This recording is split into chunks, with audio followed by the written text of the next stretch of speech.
চৰকাৰী কৰ্মচাৰীসকলৰ বাবে জনাব বিচাৰিছো বৃহৎ সুখবৰ। অষ্টম দৰমহা আয়োগক লৈ পুনৰ নতুন আপডেট আহিছে। 15টাকৈ বৃহৎ পৰিৱৰ্তন অষ্টম দৰমহা আয়োগত।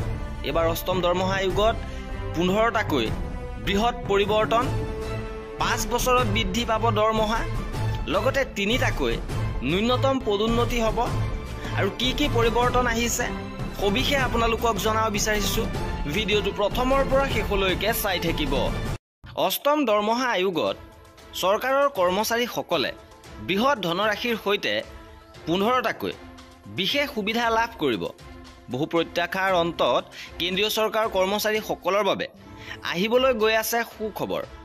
অষ্টম আয়োগত ডাঙৰ আপডেট আহিছে যে national council of joint consultative মেচিনেৰীৰ কৰ্মচাৰী পক্ষই টাৰ্মছ অফ ৰেফাৰেন্স প্ৰস্তুত কৰাৰ ক্ষেত্ৰত পৰামৰ্শ আগবঢ়াইছে।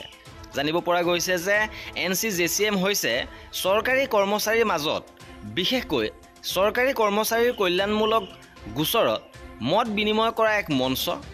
ৰাজ্যসভাৰ সদস্য ভুৱনেশ্বৰ কলিতাক প্ৰশ্ন কৰাত কেন্দ্ৰীয় চৰকাৰৰ হৈ তেওঁৰ পৰা উত্তৰ পোৱা গৈছে। সদস্যগৰাকীয়ে NCJCMৰ হৈ অষ্টম বেতন আয়োগৰ পেনেলক বিভিন্ন ধৰণৰ পৰামৰ্শ আগবঢ়াইছে বুলি উল্লেখ কৰিছে। বিভিন্ন প্ৰশ্নৰ উত্তৰত ৰাজ্যিক বিত্তমন্ত্ৰী পংকজ চৌধুৰীয়ে স্বীকাৰ কৰিছে যে চৰকাৰী কৰ্মচাৰীৰ তৰফৰ পৰা বিভিন্ন ধৰণৰ পৰামৰ্শ দিয়া হৈছে। কেন্দ্ৰীয় প্ৰতিৰক্ষা মন্ত্ৰালয়, গৃহ পৰিক্ৰমা মন্ত্ৰালয় আৰু অন্যান্য মন্ত্ৰালয়েও অষ্টম পে পেনেলৰ TOR প্ৰস্তুত কৰাৰ বাবে পৰামৰ্শ আগবঢ়াইছে। NCJCMৰ কৰ্মীসকলক এক প্ৰশিক্ষণৰ অধিৱেশনত জনোৱা হৈছিল যে পে পেনেল ঘোষণা কৰাৰ এমাহৰ ভিতৰত আগন্তুক অষ্টম দৰমহা আয়োগৰ বাবে প্ৰস্তাৱিত TOR চলিত বৰ্ষৰ ফেব্ৰুৱাৰী মাহত দাখিল কৰা হৈছিল। অষ্টম বেতন আয়োগে সৰ্বভাৰতীয় সেৱা, প্ৰতিৰক্ষা আৰু অৰ্ধসামৰিক গ্ৰাম্য ডাক সেৱা, কেন্দ্ৰীয় শাসিত অঞ্চলৰ কৰ্মচাৰী, নিৰীক্ষণ, উচ্চতম ন্যায়ালয়ৰ কৰ্মচাৰী আৰু অন্যান্য বিভিন্ন খণ্ডৰ বাবে প্ৰস্তাৱ আগবঢ়াইছে।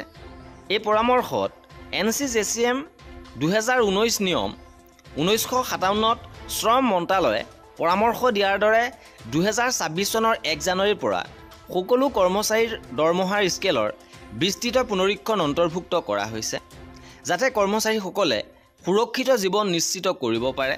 আৰু পৰিষদৰ জৰিয়তে জানিব পৰা গৈছে যে প্ৰথম, দ্বিতীয়, তৃতীয়, চতুৰ্থ, পঞ্চম, ষষ্ঠ পে স্কেল বা পে লেভেল একেলগে কৰা হ'ব, একত্ৰীকৰণ কৰা হ'ব। আৰু ডিয়াৰনেছ ভাত্তা, দৰমহা দিয়াৰ সকলো একত্ৰিত হ'ব, সেই পৰামৰ্শ দিয়া হৈছে। CCS অৱদানমূলক পেঞ্চন ব্যৱস্থা বজাই ৰখাৰ লগতে বিভিন্ন প্ৰক্ৰিয়া ৰূপায়ণ কৰা হৈছে। এই সম্পৰ্কত বিভিন্ন দাবী উত্থাপন কৰা হৈছে। লগতে কৰ্মচাৰীৰ সন্তানৰ শিক্ষা ভাত্তা, হোষ্টেলৰ ৰাজসাহাৰ্য, স্নাতকোত্তৰ পৰ্যায়লৈ পদোন্নতি, ৰেলৱে কৰ্মচাৰীৰ বাবে ৰিক্স ভাত্তা ইত্যাদিৰো প্ৰস্তাৱ দিয়া হৈছে। আৰু এয়া আছিলে অষ্টম দৰমহা আয়োগত নতুন গুৰুত্বপূৰ্ণ খবৰ।